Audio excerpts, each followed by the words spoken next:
Mesdames, Mesdemoiselles, Messieurs, bonsoir. C'est la détente sur le front monétaire.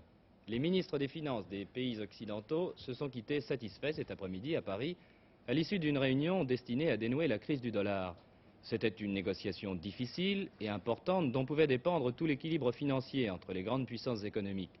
Les Européens avaient fait les premiers pas à Bruxelles, vous vous en souvenez, à la recherche d'une solution, et c'était donc au tour des Américains de montrer leur bonne volonté. Résultat positif, puisque les 14 ministres réunis au siège de l'OCDE à Paris ont abouti à un accord qu'ils jugent tous équitable. M. Giscard d'Estaing, qui représentait la France dans cette négociation, est ici pour nous livrer ses premiers commentaires en direct dans quelques instants. Mais voyons d'abord, dans ces grandes lignes, le texte final que vous avez analysé, Patrice Duhamel. Oui, ce texte final, le voici, c'est un communiqué de 5 pages qui comporte 9 points principaux, mais surtout, il est la preuve que chacun maintenant est disposé à jouer le jeu pour sortir de la crise monétaire actuelle. Voyons donc l'essentiel. Premier point, tous les pays représentés à Paris se sont engagés à intervenir au moment approprié sur les marchés d'échange. Traduction, les États-Unis acceptent, enfin, diront certains, de participer au soutien du dollar. Ces interventions seront financées grâce à des facilités de crédit mutuel. L'Europe, par exemple, pourra aider les États-Unis à soutenir leur monnaie en leur accordant des crédits. Second point, les décisions prises à Bruxelles dans la nuit de lundi à mardi ont été entérinées. Vous le savez, il s'agit de maintenir des rapports fixes à l'intérieur de certaines marges entre les 6 monnaies fortes de la communauté, mais ces 6 monnaies flottent désormais vis-à-vis du dollar de manière à enrayer la spéculation. La Suède va s'amarrer à ce bloc monétaire. 5 monnaies vont continuer de flotter librement au jour le jour. Pour l'Europe, la livre britannique, la livre irlandaise et la lire italienne, plus le dollar canadien et le yen japonais. Troisième point, 3 pays vont prendre des mesures pour restreindre les entrées de capitaux spéculatifs. Il s'agit des Pays-Bas, de la Belgique et de la France. En ce qui concerne la France, des mesures techniques qui vont renforcer le contrôle d'échange entreront en vigueur lundi, mais je vous rassure tout de suite, ces mesures ne concernent que les étrangers, donc rien de changé pour les Français, rien de changé en particulier pour les touristes français. Quatrième point, tout le monde s'est engagé à enrayer les mouvements de capitaux spéculatifs, en particulier, on va s'employer à limiter les mouvements désordonnés de ces 80 milliards de dollars qui parcourent, vous le savez, l'Europe à la recherche du meilleur profit. Cinquième point, la lutte contre l'inflation va être poursuivie partout. Pour les 14 ministres présents, ce programme devrait permettre de faire face aux pressions spéculatives et de maintenir une organisation monétaire ordonnée pendant que la réforme du système monétaire actuel se poursuit activement. Monsieur le ministre, voilà donc l'essentiel. Les marchés d'échange rouvrent donc lundi prochain, lundi 19 mars. Est-ce que tout cela va suffire à calmer la spéculation ? Eh bien, tout cela constitue une amélioration par rapport à la situation antérieure. Notre effort, dans un monde qui ne connaît plus, vous le savez, la fixité des taux de change, c'est d'aboutir autant que possible à la stabilité de ces taux de change. Alors ça dépendait à la fois de décisions européennes et de décisions mondiales. La décision européenne, c'était d'organiser un ensemble de relations de change aussi stables que possible entre le plus grand nombre possible de pays européens. C'est ce que nous avons fait dimanche dernier à Bruxelles. Et l'objet de la réunion d'aujourd'hui, c'était de faire concourir à cette action en faveur de la stabilité les principaux pays responsables, et en particulier les États-Unis d'Amérique. Vous vous souvenez qu'on disait la semaine dernière qu'il y avait peu de chances que les États-Unis apportent leur contribution, et aujourd'hui, au contraire, ils ont témoigné de leur volonté d'apporter leur contribution à la défense d'un système ordonné de taux de change. Est-ce qu'il ne s'agit pas cependant d'un simple replâtrage, car le problème de fond n'est pas réglé? Non, le problème de fond n'est pas réglé. D'ailleurs, nous n'avions pas ni le pouvoir ni l'intention de régler le problème de fond aujourd'hui. Le problème de fond, c'est ce qu'on appelle la réforme du système monétaire international, réforme que la France souhaite depuis longtemps et à laquelle nous sommes efforcés d'apporter une contribution. Mais c'est un problème très vaste, vis-à-vis duquel on ne peut progresser que lentement, et j'espère qu'au cours des prochains mois, nous marquerons des étapes dans la direction de la solution de ce problème. Ce que nous voulions faire aujourd'hui, c'était d'organiser une meilleure stabilité du système existant, de façon à pouvoir attendre dans des conditions plus calmes la réforme indispensable du système. Les États-Unis se sont donc engagés aujourd'hui à soutenir leur monnaie, mais ils le feront, il faut le remarquer, grâce à certains crédits, en particulier des crédits européens. Est-ce qu'il n'y a pas là un certain paradoxe? L'Amérique va soutenir sa monnaie avec l'argent des autres. C'est inévitable, c'est ce qui se produit toujours quand un pays a des réserves de change insuffisantes, parce que défendre sa monnaie pour les États-Unis, cela veut dire fournir des devises contre des dollars, ça veut dire acheter des dollars en fournissant soit de l'or, soit d'autres devises. À partir du moment où les réserves des États-Unis ne sont pas considérables, il est normal qu'ils empruntent pour accroître leurs réserves. C'est une situation que nous avons connue, que d'autres pays ont connue dans d'autres temps, et cette technique est tout à fait normale. pour revenir au contrôle des changes, j'y faisais allusion il y a quelques instants, il s'agit essentiellement de mesures techniques concernant les étrangers. Oui, simplement, rien de changé pour les Français de toute nature, que ce soit les particuliers ou que ce soit les entreprises françaises. Rien de changé. Simplement, vous savez que nous avons réussi à maintenir la France en dehors des mouvements spéculatifs de capitaux dans toute la période récente. Nous faisons attention à ce que ce risque ne puisse pas se produire dans l'avenir, et c'est pourquoi nous prenons des mesures techniques concernant les non-résidents, c'est-à-dire les étrangers, et les mesures que nous prenons sont en harmonie avec celles que prennent nos partenaires européens, de façon à unifier en quelque sorte le système européen de lutte contre les mouvements de capitaux spéculatifs. Est-ce que selon vous, c'est une victoire de l'Europe ou une victoire des États-Unis, ou les deux? Il ne faut pas chercher à crier victoire sur des problèmes qui ne sont pas résolus. Il y a eu un progrès européen la semaine dernière, et il y a eu un progrès international au cours de la réunion d'aujourd'hui. La France s'est efforcée d'apporter sa contribution à ces deux progrès successifs, européens et internationaux. Je vous remercie. Avant de retrouver les autres ministres des Finances occidentaux, M. Giscard d'Estaing avait consacré le début de sa journée à la réunion du bureau politique des Républicains indépendants. C'était la première fois que les dirigeants de ce groupe se concertaient depuis le scrutin du 11 mars, et ils ont annoncé que l'un d'eux, M. Aimé Paquet, serait candidat à la présidence de l'Assemblée nationale. Et puis les Républicains indépendants ont fait un certain nombre de propositions que résume maintenant leur secrétaire général, M. Poniatowski. Je crois que ces résultats ont d'ailleurs fait apparaître deux autres aspirations en réalité. D'abord la sécurité et ensuite l'ouverture.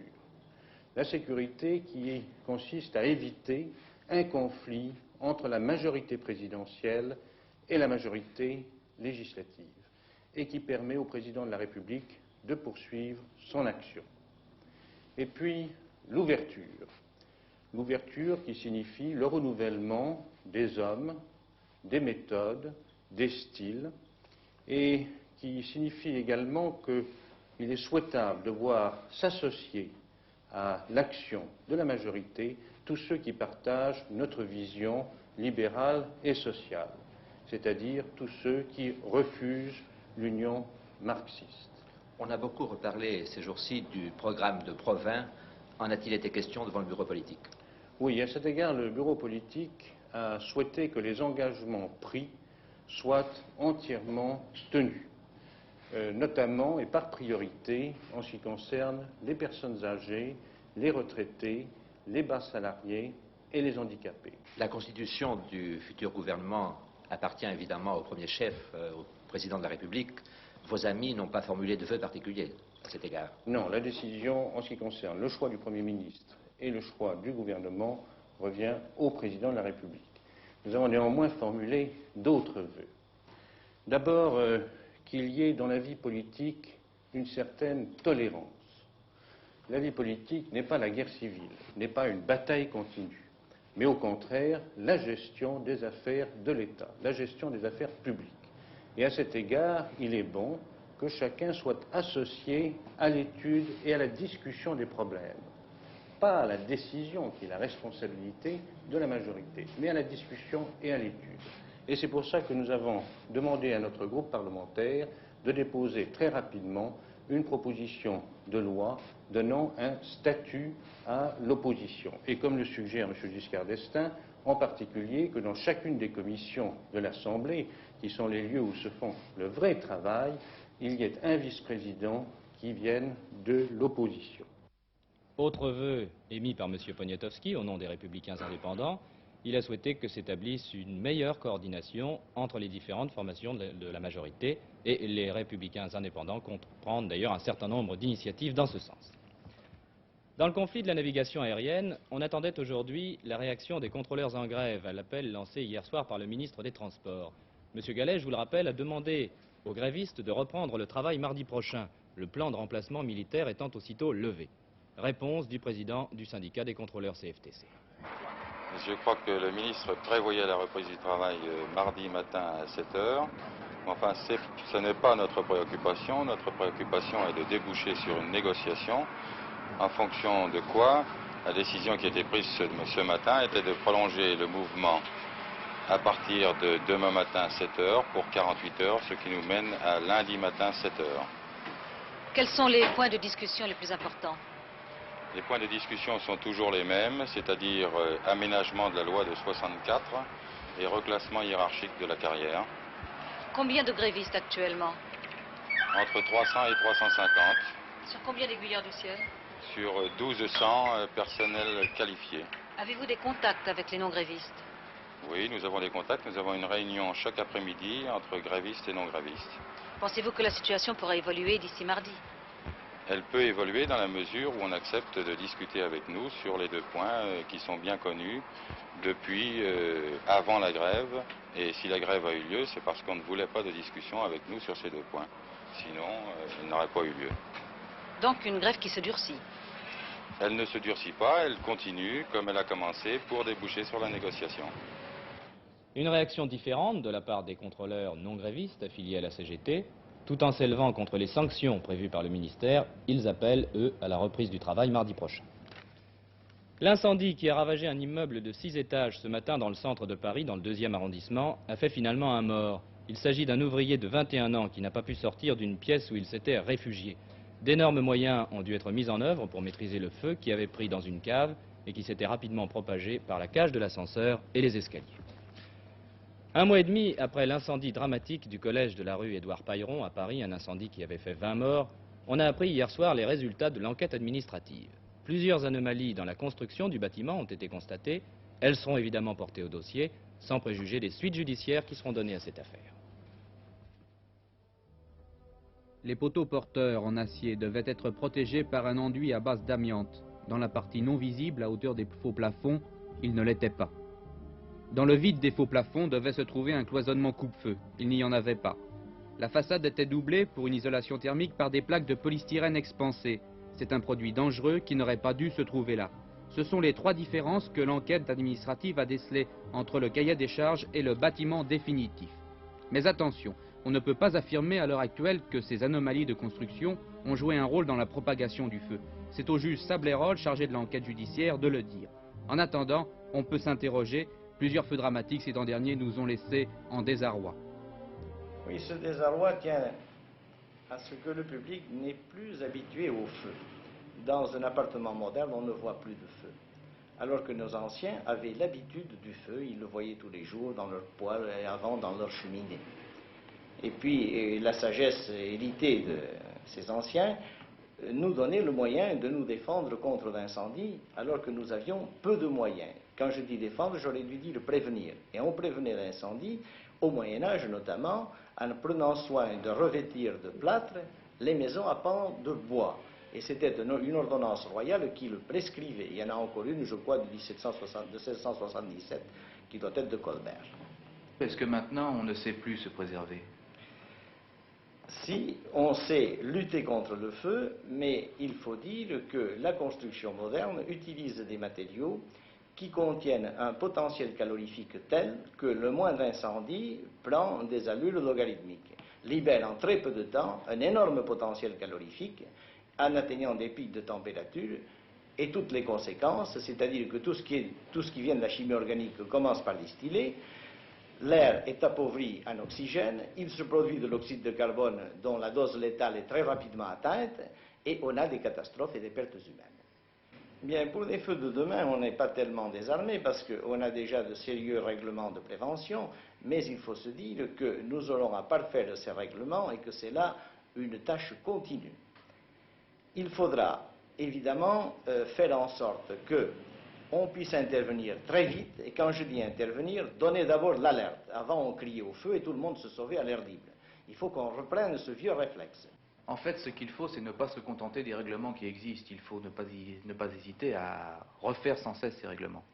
Ces règlements ne sont pas immuables, ils ne sont pas figés, il faut qu'ils soient sans cesse sur le métier.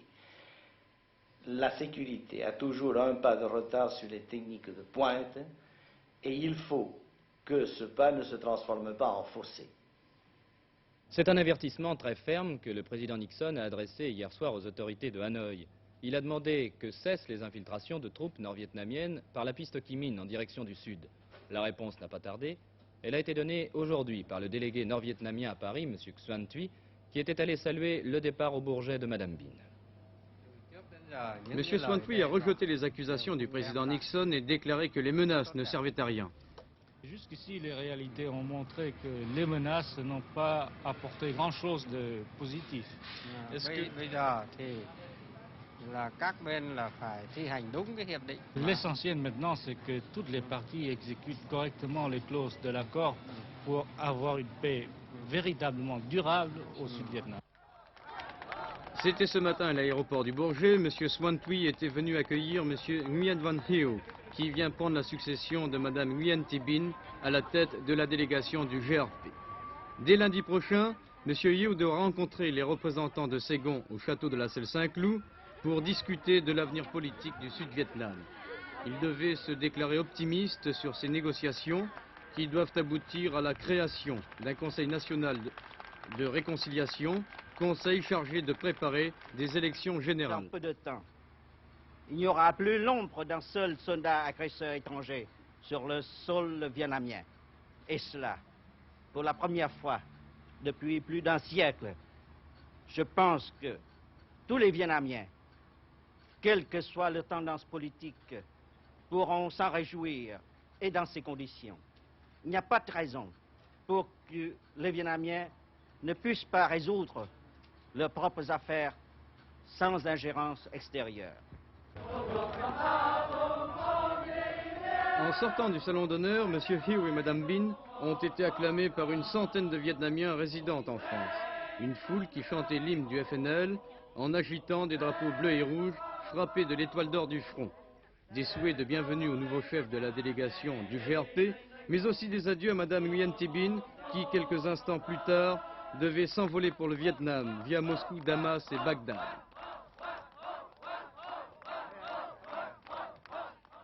Monsieur Viem, le chef de la délégation sud-vietnamienne qui vient d'arriver à Paris, paraît animé lui aussi des meilleures intentions.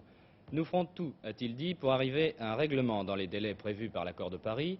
Nous voulons permettre au peuple sud-vietnamien de décider lui-même de l'avenir politique de son pays par des élections libres et démocratiques. Voilà ce qu'a dit monsieur Diem. Sous les regards attentifs des grandes puissances, les attentats terroristes se multiplient à Chypre, une île considérée comme une position privilégiée en Méditerranée. La situation est un peu confuse, mais il semble bien que ce soit la lutte pour le pouvoir entre le président Makarios et les partisans de son adversaire, le général Grivas. Un étudiant bordelais de 23 ans n'est pas prêt d'oublier l'ascension du pic d'Osso qu'il avait entrepris dimanche dernier au-dessus de Pau avec un camarade. Il a vu mourir son compagnon d'équipée et il est resté accroché de longues heures à une paroi rocheuse à plus de 3000 mètres d'altitude avant d'être secouru cet après-midi. Malgré de très mauvaises conditions atmosphériques et par une température de moins 15 degrés, 4 équipes de sauveteurs s'étaient relayées durant toute la nuit pour planter des pitons à la lueur de torches électriques. Et c'est peu après 16 heures que la cordée de pointe a pu rejoindre le jeune alpiniste, bloqué depuis lundi sur une paroi rocheuse. Hospitalisé à Pau, on ignore encore son état de santé. Peu avant ce dramatique sauvetage, un des secouristes a donné à notre station de Bordeaux les raisons de cet accident et ses conséquences. C'est au cours de la descente que malheureusement un piton très certainement a lâché et le jeune garçon qui descendait avec le matériel est parti avec son rappel, laissant son camarade en haut, au-dessus, seul donc, et sans matériel. Et c'est le côté assez dramatique de cette affaire, parce que depuis très certainement mardi, il est sans matériel et sans vivre. Fort heureusement, il est dans un endroit relativement abrité du vent, mais enfin il neige, vous voyez le temps qu'il fait depuis quelques jours, depuis mardi. Ce jeune étudiant, je vous l'ai dit, est donc sauvé. Berlier et Volvo, les deux firmes françaises et suédoises de construction de poids lourds, seraient sur le point de créer une société commune. Les nouveaux associés auraient chacun la moitié des parts. C'est la sécurité routière et les dangers de l'automobile qui seront sur la sellette tout à l'heure à 22h15 dans l'émission La qualité de la vie. En voici dès à présent un aperçu.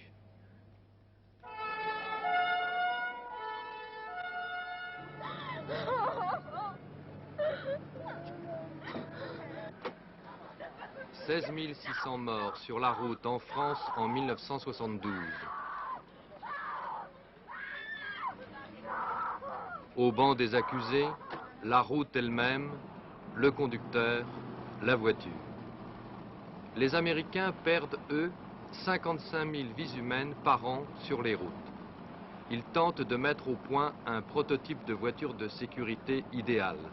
Mais les monstres de 3 tonnes qu'ils ont ainsi construits ne résistent pas à un choc à 80 km à l'heure comme ils l'envisageaient.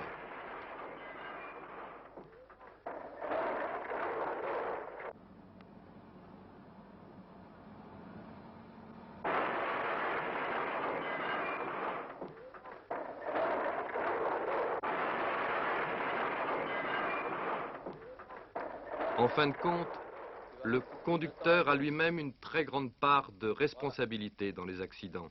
Il faut qu'il en prenne conscience. Des organismes comme la prévention routière et la coordination routière travaillent pour l'avenir. Ils apprennent aux enfants des écoles à ne pas considérer la voiture comme un jouet, car c'est un jouet qui tue. Avant-dernière étape sans histoire aujourd'hui pour les coureurs de Paris-Nice. C'est le sprinter belge Van Linden qui a gagné à Draguignan. Eddy Merckx reste en tête du classement général. Mais comme l'année dernière, la victoire se jouera demain dans l'ascension de la Turbie. Après Mort à Venise et les damnés, le metteur en scène italien Visconti s'est penché sur Le crépuscule des dieux. C'est le titre de son dernier film qui vient de sortir à Paris. Un film à caractère historique que France Roche a mis au banc d'essai en le voyant avec un historien. Vous allez voir ce qu'ils en pensent. Visconti a fait un film de 3 heures sur Louis II de Bavière, ses châteaux d'aimants,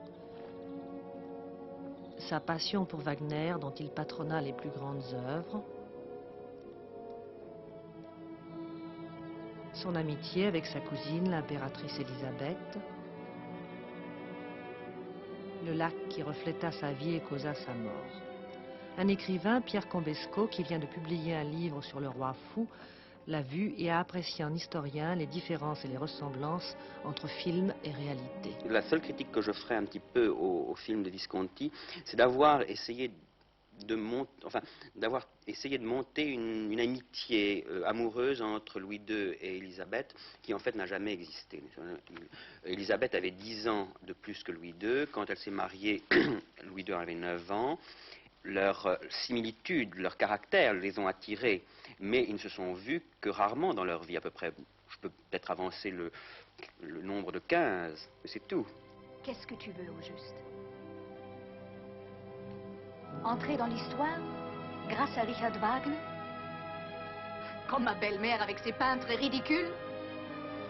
Si ton ami Wagner est aussi génial que tu l'as dit, il n'a aucun besoin de toi. Cette amitié si pathétique ne peut te donner que l'illusion d'avoir créé quelque chose toi-même. Tout comme je te donne l'illusion de l'amour. Il ne faut pas rester seul. Tu voudrais faire de moi ton impossible amour, pour te justifier d'une façon ou d'une autre. Tu voudrais que je t'aide, mais je ne le peux pas. Mais c'est curieux que justement ces personnages de Sissi qui avaient été joués par Romy Schneider quand elle avait 20 ans aient été rejoués maintenant par Romy Schneider qui est devenue une femme. Oui, mais je crois que si vous voulez... Alors là, c'est qu'en fait, Romy Schneider ressemble à Élisabeth. Si vous avez des photos d'Élisabeth, vous verrez qu'elle a ce côté une figure très pleine, allemande, avec un espèce de charme, le Gemüt bavarois. Et Louis II, l'interprétation qu'en a donnée Helmut Berger. Il est exactement Louis II. Exactement, très beau au début, et puis le côté complètement détruit, dérisoire du roi à la fin de sa vie. Enfin, Il était devenu d'une grande saleté, très négligé au milieu de ces châteaux qu'il faisait construire. Il était presque devenu un clochard. Oui, ça c'est un côté que le film de Visconti ne montre pas. C'est le côté diurne et nocturne de la vie de Louis II. Louis II est un personnage à la fin de sa vie qui se lève à 10 heures du soir, comme un acteur. À ce moment-là, les châteaux, qui sont très laids d'ailleurs, prennent une proportion de décors magiques, les flambeaux, etc. Il fait atteler ses chevaux et il part dans ces chalets qui sont à l'intérieur des palais vénitiens, des harems extraordinaires. Enfin, c'est complètement toqué, hein. Et alors là, on n'a pas vu chez Visconti l'envers du décor. C'est-à-dire que pendant le jour, tous ces valets qui, en fait... Qui étaient là pour l'amuser, ne sont pas vraiment des valets. Alors ils le volent, ils boivent sa cave, ils se battent entre eux, ils le trahissent auprès des ministres, etc. Pendant que le roi dort. Et alors le soir, le rideau se lève et le roi apparaît et c'est la représentation. Et puis vers 6 heures du matin, eh bien, il se recouche et voilà. Alors ça, il y a un côté, si vous voulez, il y a un côté Dracula.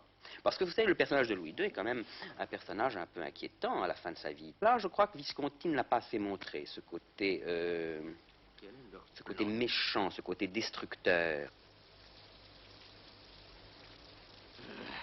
Je veux les faire tous arrêter! Tous! Mayer! Non, Mayer! Tout à l'heure, sur cette première chaîne, après le feuilleton, vous découvrirez les grands projets de la télévision qui va modifier ses programmes à partir du 2 avril. C'est M. Arthur Comte, le président de l'ERTF, qui lèvera le voile au cours d'un entretien avec Jacqueline Baudrier. Je suis sûr que les téléspectateurs que vous êtes ne manqueront pas ce rendez-vous. Toute l'équipe de 24 heures sur la Une vous souhaite de passer, mesdames et messieurs, une excellente soirée à l'écoute de la première chaîne.